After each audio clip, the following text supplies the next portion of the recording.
Good morning बच्चों। Structure क्या था हमने लास्ट लेक्चर में? स्ट्रक्चर को कैसे डिफाइन करते हैं हम? सिंपली स्ट्रक्ट लिखो और उसके बाद आप इसका कोई नाम दो स्ट्रक्चर का। मान लिया हमने बुक लिया था, है ना, और इसके अंदर आप कुछ वेरिएबल्स डिफाइन करते हो, जैसे इंट पेजेस, है ना, और मान लिया ये दूसरा था आपका कैर ऑथर। इस टाइप से आपने स्ट्रक्चर को डिफाइन किया था। अब इसमें डेटा टाइप का नाम क्या है आपका? क्योंकि जो स्ट्रक्चर है ये यूजर डिफाइंड डेटा टाइप है, डिराइव्ड डेटा टाइप। तो स्ट्रक्ट बुक आपका डेटा टाइप है। अब इसका कोई वेरिएबल क्रिएट करना है हमने स्ट्रक्ट बुक का, तो हम कैसे क्रिएट करते थे? स्ट्रक्ट बुक और इसका वेरिएबल नेम मान लिया b1, है ना। ये पूरा पूरा आपका डेटा टाइप है, जैसे इंट है, फ्लोट है, ये उसी के जैसे है, बस इसमें हमने नाम अपनी मर्जी से दे दिया उस डेटा टाइप का, इसलिए इसको हम यूजर डिफाइंड बोलते हैं कि यूजर ने इसको डिफाइन किया है। अब इसी के जैसे अपने पास एक और डेटा स्ट्रक्चर है। उस डेटा स्ट्रक्चर का नाम क्या है? उसका नाम है यूनियन। उसको कैसे डिफाइन करेंगे हम? उसको डिफाइन करने के लिए पहले यूनियन लिखो, है ना, और उसके बाद यूनियन का नाम। मान लिया मैं बुक नाम से ही यूनियन को क्रिएट करता हूं, ठीक है। उसके बाद जैसे आपने स्ट्रक्चर में वेरिएबल्स यहां पर डिफाइन किए हैं, इसी प्रकार इसके अंदर भी डिफाइन कर दो। इंट मान लिया पेजेस और कैर ऑथर। अब आपका जो ये है यूनियन बुक, ये पूरा पूरा क्या है? एक डेटा टाइप। डेटा टाइप का जैसे इंटीजर फ्लोट, इसी प्रकार ये डेटा टाइप आपका। और उसके बाद लिखो यूनियन बुक, इसका वेरिएबल भी क्रिएट करेंगे हम कोई। ये आपका डेटा टाइप हो गया, मान लिया इसका मैंने क्रिएट कर दिया b1।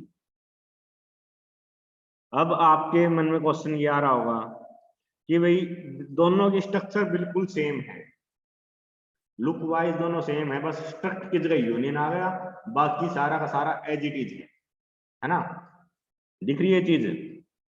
स्ट्रक्ट की जगह मैंने यूनियन लिख दिया, अदरवाइज सारा का सारा सेम है।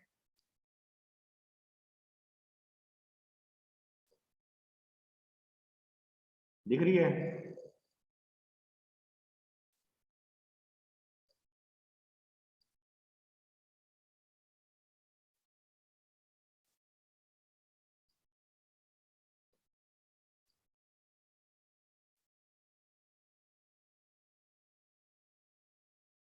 लेकिन अगर ये दोनों सेम है तो इनके बीच में डिफरेंस क्या है? बात तो ये है ना, डिफरेंस क्या है? चीजें दिखने में तो सेम है, स्ट्रक्ट की जगह यूनियन लिख दिया, और किया ही क्या हमने? कुछ भी नहीं किया इसके अलावा। तो फिर इसमें डिफरेंस क्या आया? डिफरेंस ये आया, जब आप स्ट्रक्ट को डिफाइन करते हो, स्ट्रक्चर को, अब जो b1 है, b1 के लिए मेमोरी कैसे एलोकेट होगी? आपके पास इंट पेजेस है एक वेरिएबल, है ना। पेजेस मान लिया आपके 2 बाइट्स ले रहा है, मान लिया ये 2 बाइट्स है, पहली बाइट ये है आपकी और सेकंड बाइट ये है। ये तीसरी बाइट कुछ ज्यादा बड़ी हो गई अपनी, इसको थोड़ी छोटी बना लेते हैं। मान लिया इस टाइप से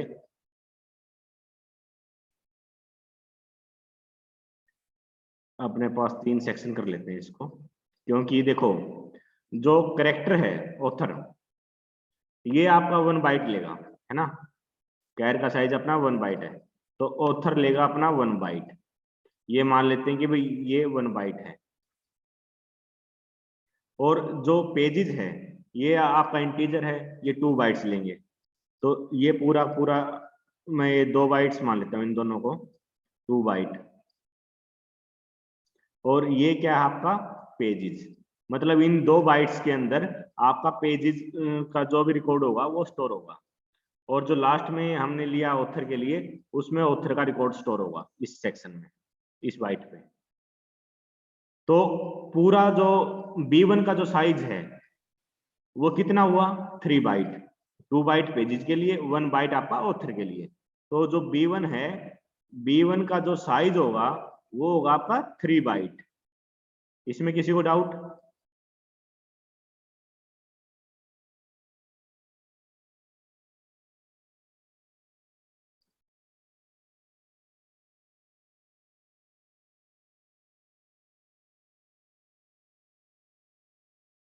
चलो, इसमें कोई डाउट नहीं है, तो चीजें बिल्कुल इजी हो जाएगी अब आपकी। लेकिन अब यूनियन में देखेंगे, यूनियन में मेमोरी कैसे एलोकेट हो रही है। यूनियन में आपका पेजेस और ऑथर है जो, ये 2 है ना। अब पेजेस लेगी आपकी इंटीजर है तो 2 बाइट, पेजेस ने कितनी बाइट ली, 2 बाइट। ये 2 बाइट ले ली हमने। अब ऑथर है कैरेक्टर टाइप का, इसको चाहिए 1 बाइट। 1 बाइट चाहिए, तो वो 1 बाइट एक्स्ट्रा एलोकेट नहीं होगी जैसे हमने स्ट्रक्चर के केस में किया था। यूनियन के केस में जो उसके पास डाटा टाइप है, ये जो आपने डिफाइन करे है, जो लार्जेस्ट डाटा टाइप होगा सिर्फ उसके लिए मेमोरी एलोकेट होगी, जो लार्जेस्ट होगा। समझ में आ रही है बात? अब यहां पर आपके पास इंटीजर है और कैरेक्टर है, इन दोनों में साइज बड़ा किसका है, इंटीजर का, क्योंकि इंटीजर 2 बाइट लेता है, कैरेक्टर 1 बाइट लेता है। तो जो लार्जेस्ट होगा इन दोनों में, या आपने 2-3 डाटा टाइप और डिफाइन कर रखे, इसके अंदर फ्लोट है या कोई और आपने एरे ले ली, जो भी लार्जेस्ट होगा साइज, उसके लिए मेमोरी एलोकेट होगी, बाकियों के लिए अलग से कोई मेमोरी एलोकेट नहीं होगी। और स्ट्रक्चर के केस में क्या था, जितने भी आपके डाटा टाइप है सबके लिए इंडिविजुअल मेमोरी एलोकेट हो रही है। इतना क्लियर है?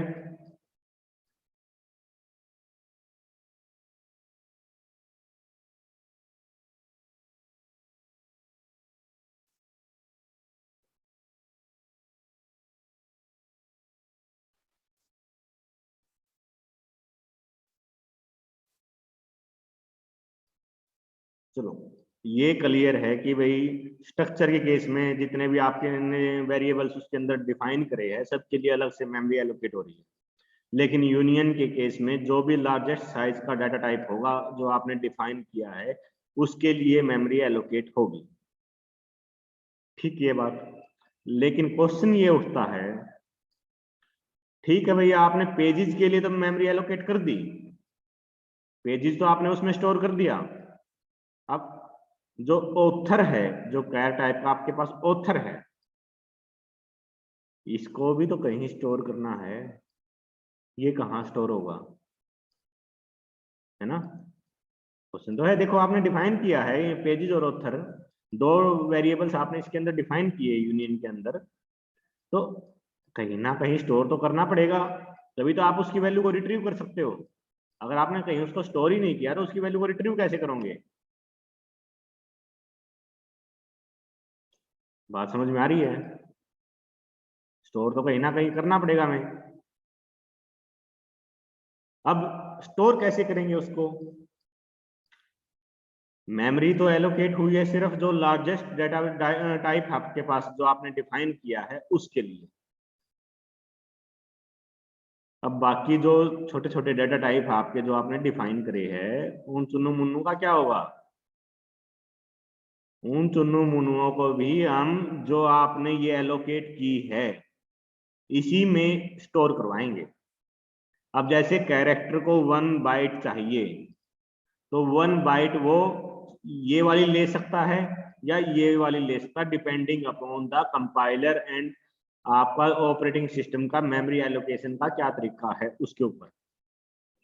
Little endian, big endian, 2 concept आते हैं डाटा इसमें कंप्यूटर ऑर्गेनाइजेशन के अंदर, लिटिल एंडियन और बिग एंडियन।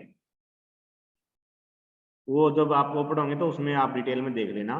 लिटिल एंडियन में होता है कि भाई आप लोअर बाइट है वो एलोकेट करते हो, बिग एंडियन में बड़ा साइज मेमोरी एड्रेस है जिसका, उसको एलोकेट करते हो, सिंपल सी बात है। तो आप ये वाला बाइट है जो ये ऑथर को असाइन करोगे या ये करोगे, वो डिपेंड करता है आपका मेमोरी ऑर्गेनाइजेशन के ऊपर, ठीक है। हो सकता है कि भाई किसी सिस्टम पे या आपको इस बाइट के हिसाब से आंसर मिल जाए, हो सकता है किसी में आपको इस बाइट के हिसाब से आंसर मिल जाए, तो उसमें कोई ज्यादा वो सोचने की जरूरत नहीं है। तो depending upon the memory organisation, उसके बेस ऊपर डिपेंड करती है वो चीज, ठीक है। अब जैसे हम एक क्वेश्चन प्रोग्राम बना के देख लेते हैं, आपको थोड़ी चीज क्लियर हो जाएगी।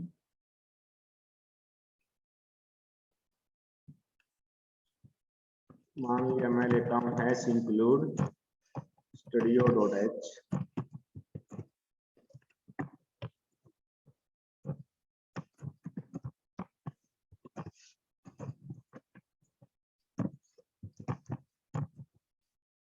अब यहाँ पर हम यूनियन ले लेते हैं कोई, मान लिया यूनियन का नाम क्या लूं मैं, सैंपल नाम ले लिया मैंने कुछ भी ऐसे ही, और इसके अंदर मैं एक वेरिएबल ले लेता हूँ, मान लिया आई, और एक कैर टाइप का मैंने एरे ले ली, मान लिया ch करके एक कैर एरे ले ली, इसका साइज ले लिया मैंने 2, ठीक है। और इसके बाद हम क्या करेंगे, सेमी कॉलम लगाएंगे जैसे स्ट्रक्चर में आपने लगाया है, और इसका मैं एक वेरिएबल बनाऊंगा सैंपल का, इसका मैंने वेरिएबल ले लिया, मान लिया कि भाई क्या वेरिएबल लें, ए नाम से वेरिएबल ले लिया, ठीक है। अब a.i के अंदर मैं कोई वैल्यू स्टोर करवाता हूं, मान लिया मैंने वैल्यू स्टोर करवा दी 512, ठीक। अब देखो मैं प्रिंट करवाता हूं, प्रिंट एफ, मैं प्रिंट करवाता हूं आई की value, I equal to %d, और इसकी वैल्यू को प्रिंट करवाना तो कैसे करेंगे, a.i से, है ना। और दोबारा मैं प्रिंट एफ स्टेटमेंट लिखता हूं, और इस बार मैं प्रिंट करवाता हूं ch0 की वैल्यू, ch0 ये एरे है बेसिकली, जो मैंने ब्रैकेट लगा के 2 लिखा है एरे है, मैं आपको बता चुका हूँ ये चीज पहले। और इसमें मैं लिखता हूँ %d, और करेक्टर के लिए आप सोच सकते हो कि भाई आपने c लिखना चाहिए था, लेकिन मैं यहाँ पर d लिख रहा हूँ, क्योंकि उसके अंदर हमने अभी इंटीजर स्टोर करवा रखा है, तो कोई दिक्कत नहीं है, करेक्टर की वैल्यू भी आप %d लगा के कर सकते हो, उस केस में वो ऐसा ही वैल्यू रिटर्न कर देता है। ये चीजें हो चुकी है पहले, और यहाँ पर %d अगेन a.ch1, और यहाँ पर मैं नेक्स्ट लाइन के लिए /n लगा देता हूँ, जो मैंने नहीं लगाया था अभी तक, ताकि आउटपुट क्लियर हो जाए। अब मैं इसको रन करता हूँ,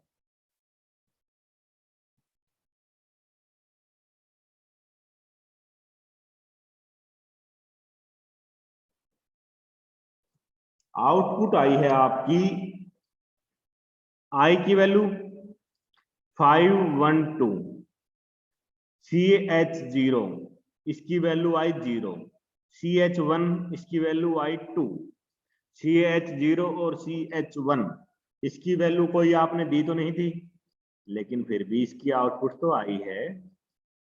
अब ये आउटपुट कैसे आई वो देखते हैं। देखो मैंने आपको बताया कि जो मेमोरी एलोकेट हो रही है वो सिर्फ जो लार्जेस्ट डाटा टाइप आपने डिफाइन किया है उसके लिए हो रही है। अब इंटीजर और कैरेक्टर, इंट आई और सी कैर टाइप का ch2 ये आपने लिया है। ये बेसिकली क्या है, एरे है, जिसका मतलब क्या है, आपने दो कैरेक्टर है, ये एरे है कैरेक्टर टाइप की। इसका मतलब ये है कि भाई आपके पास ch0 और ch1 ये दो कैरेक्टर्स है, इसको ऐसे ही समझ लो बस। ये अलग अलग दोबारा अपने वेरिएबल्स ना डिफाइन करने पड़े, इसलिए मैंने क्या किया, CH0 और CH1 अलग अलग ना बताऊं, इसलिए मैंने इसको एरे बना लिया, एक एरे नेक्स्ट सेमेस्टर में आएगा आपका। ठीक है, अब ये चीज देखो आप, 2 बाइट है इंटीजर की, मान लिया भाई ये 2 बाइट है, ये आपके इंटीजर की है, ये आपकी फर्स्ट बाइट है, बाइट 1, और ये है फर्स्ट बाइट, और ये वाली है आपकी सेकंड बाइट। ठीक, एक बाइट कितने बिट का होता है, 0 का, सॉरी 8 बिट का, तो मैं इसमें 8 पोजीशंस ले लेता हूं। 8 बिट का है, कोई दिक्कत नहीं है, ये 8 बिट ले ली एक बाइट के अंदर। ठीक, अब जो ये 2 बाइट्स आपकी, इसके अंदर आपने स्टोर क्या करवाना है, आई, लार्जेस्ट यही है अपना। अब आई की वैल्यू 512 है, इसको बाइनरी फॉर्म में बताओ मुझे क्या वैल्यू होगी 512 की, बाइनरी फॉर्म में बताओ कैसे लिख सकता हूं मैं इसको।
फाइव वन टू को बाइनरी फॉर्म में कैसे लिखेंगे,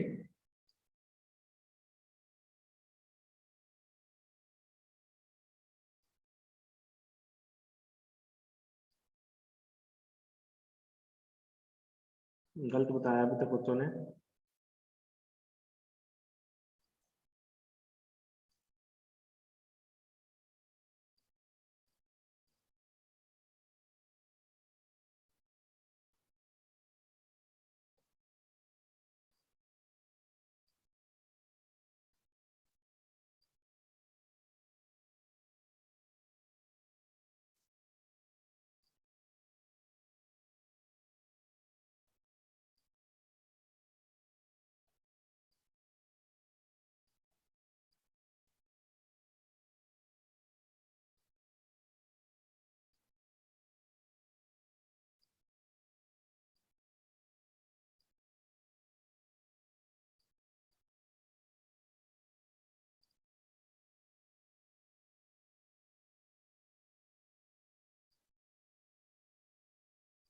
बाइनरी में कन्वर्ट करो इसको, 512 है, कैसे करते हो, 2 से डिवाइड करो, 2 2 एकम 2, कितना क्या क्या, ये भी गलत है जिसने बताया है।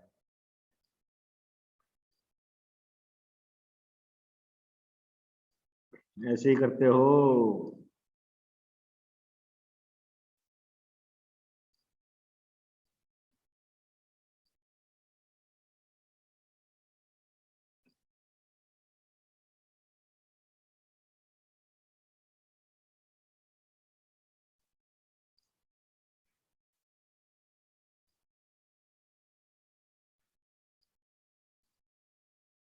तो 4 को कैसे लिखोगे, ये था, ऐसे करते हो, क्या आ जाएगी ये 100, और उसके बाद ये आ जाएगा आपका 0 1 2 3 4 5 6, 1 2 3 4 5 6, इस तरीके से आप लिखोगे, ये बनेगा इसका। अगर मैं एक लाइन में लिखूं तो 1 2 3 4 5 1 2 3 4।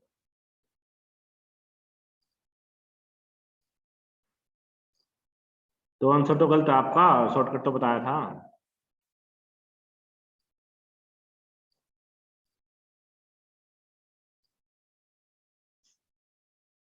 तो इस टाइप से आप बाइनरी में कन्वर्ट करते हो, ठीक है।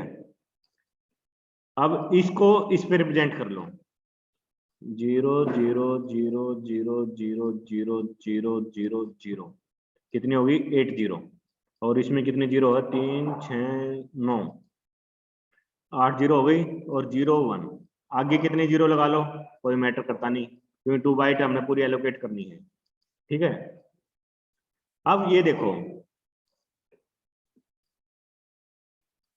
हमने इंटीजर को रिप्रेजेंट कर दिया इस पे, ठीक है।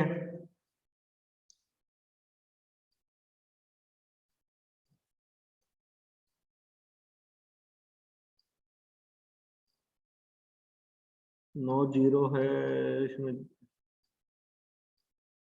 9 हो गई क्या, 3 6 7 8, 9 कैसे हो गई, ठीक तो है।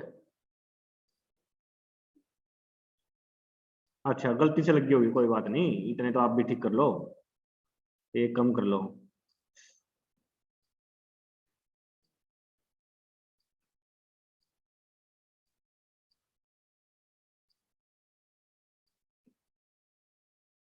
अब ठीक है।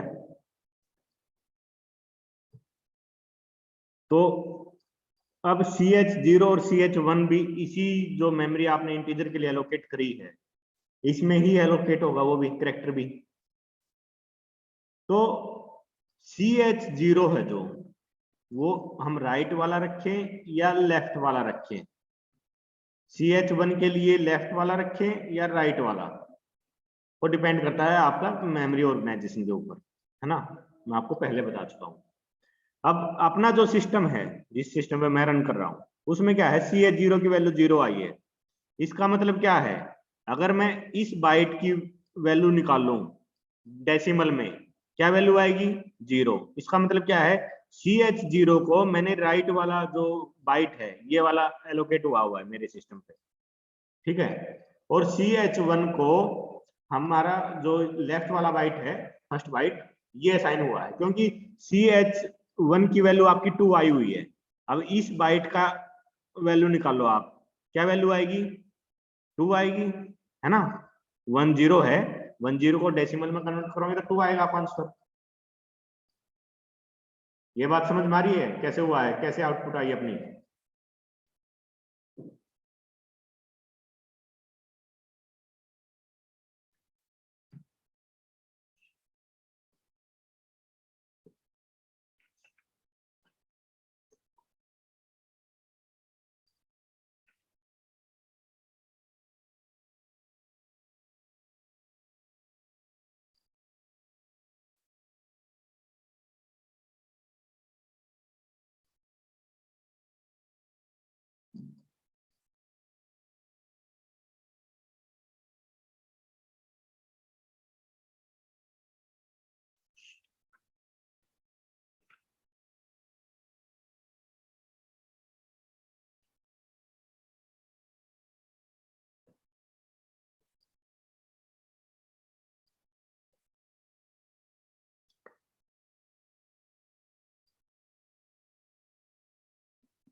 देखो जो यूनियन है इसको आप स्ट्रक्चर के ऊपर भी अप्लाई कर सकते हो।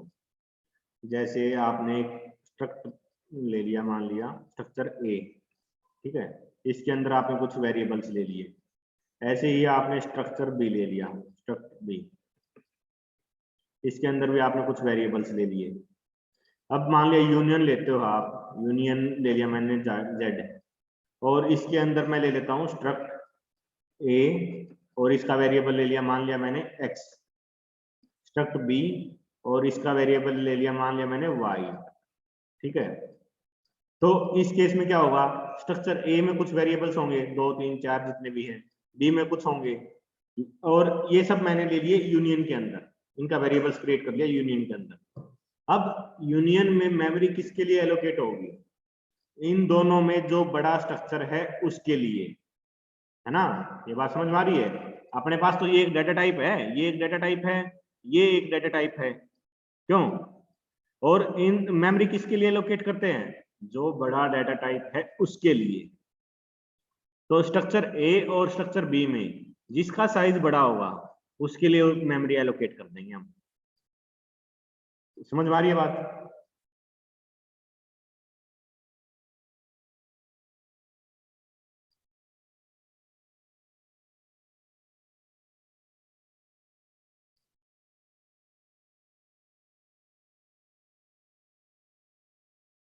तो यूनियन टॉपिक आपका कंप्लीट होता है। अब छोटे छोटे दो टॉपिक और बचे हैं, एक दो। तो एनुम है एक, तो एनुमरेशन। और कोई टॉपिक आपकी नजर में ध्यान है तो बताओ मेरे को, वो कल करेंगे, अदरवाइज कल नहीं मतलब मंडे को। तो एक दो लेक्चर का सिलेबस आपका बचा हुआ है, वो कंप्लीट कर लेंगे। आज के लेक्चर में कुछ डाउट है तो पूछो।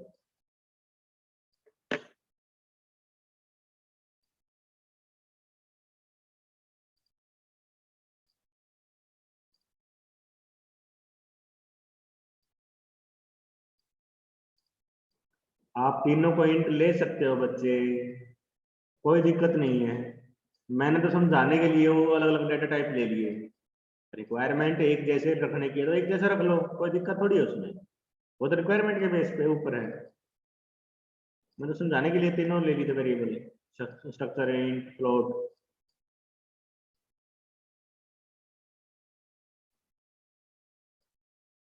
आपकी रिक्वायरमेंट क्या है वो उसके ऊपर डिपेंड करता है, आपने इंट लेना है, फ्लोट लेना है, क्या लेना है। इन चीजों पे उसी में कोई रिस्ट्रिक्शन थोड़ी है कि भाई आपने यही लेनी है।